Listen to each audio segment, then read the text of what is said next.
Hi everyone, welcome back for our next in our series of buying your first home.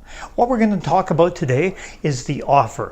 We call that in legal terms, we call that the contract of purchase and sale. What it is, it's just a fancy document that sets out all the terms and conditions for purchasing an interest in real estate.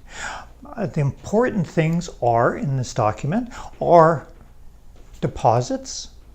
Generally, our deposits are anywhere between 3 and 5% of what the purchase price is. Of course, you're going to have your legal names on the property. And then we talk about what our conditions are for the property, or what we call our subjects. Generally, what our conditions are going to be is we're going to have a subject to financing, subject to confirming the financing. Because even though we've already been pre-approved, we want to make sure that we still have a condition in there. We want to make sure that the bank still has time to do that. All of our terms and conditions are going to generally be for 7 days. We're going to make it subject to us having the property inspected. Property inspection is going to cost anywhere from $350 to $400.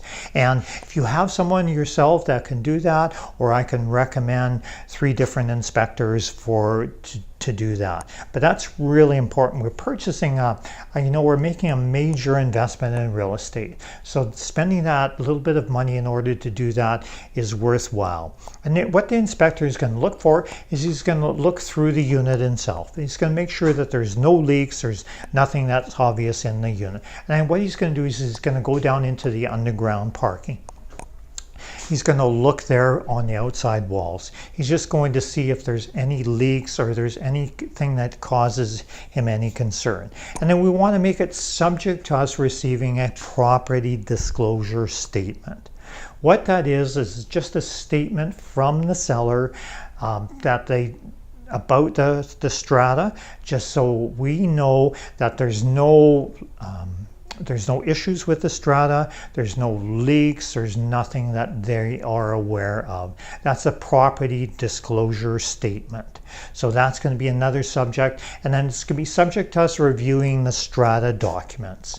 And as I mentioned earlier, that's going to be 24 months of the minutes of the Strata Corporation, the annual general meetings, any special general meetings, looking at the finances. We want current financial statements. We want to look at that contingency fund, make sure it's at least 25% of the annual operating budget. So those are things that we want to look for in the strata documents. As well, the bylaws. As we said earlier, let's make sure that there's nothing in the bylaws that causes us any concern.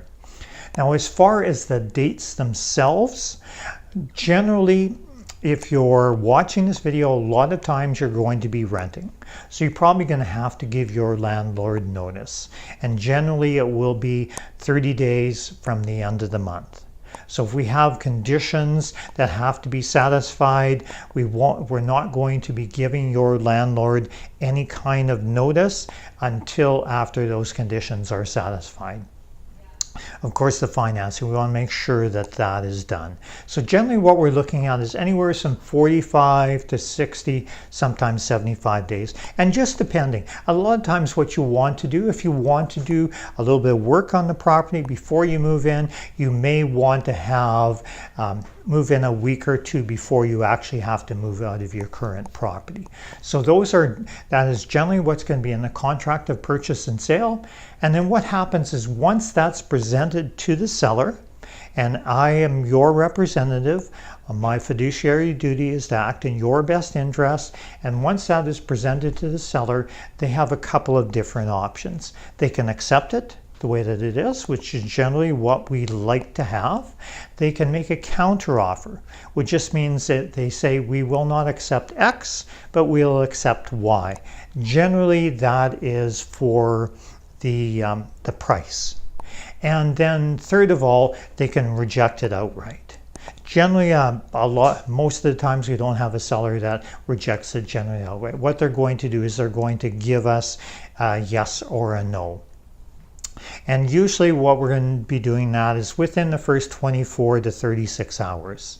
So once we have the contract purchase and sale written, I'll be expeditiously presenting that to the seller, and we'll be getting an answer back from them. It can go back and forth a couple of times, and if you're not around, let's say you're away somewhere, we can do it by electronic signatures. I like to use AuthentiSign.